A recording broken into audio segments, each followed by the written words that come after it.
तर जितेंद्र आव्हाडांनी भाषणातून आज नरेश मस्केंवर टीका केली आहे। एक गद्दार विचारेंसमोर निवडणुकीला समोर उभा आहे असं जितेंद्र आव्हाड यांनी म्हटलंय। मस्के राणेंसोबत पळून चालला होता। शरद पवारांनी उद्धव ठाकरेंना सांगितलं आणि मस्केंना जाऊ देऊ नका असं ठरलं। मस्केंना आम्ही पुन्हा मातोश्रीवर घेऊन गेलो, हे आमच्याकडून पाप घडलं असं देखील जितेंद्र आव्हाड यांनी म्हटलं। राजन विचारेसमोर निवडणुकीला उभा आहे, मी त्याचं काय नाव बी घेत नाही, नाव घेऊन मला मोठं नाही करायचं आहे।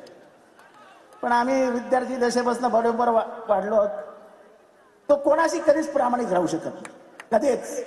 आणि एकनाथ शिंदे साहेबांना पण माहित असायचं,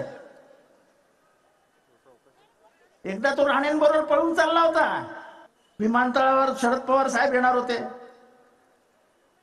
साहेब नाराज होते, त्यामुळे त्याला जायचं तर जाऊ देत, काय किंमत द्यायची नाही त्याला। मी म्हटलं जाऊ दे, राणेंची ताकद वाढेल, आपण याला थांबवायला पाहिजे।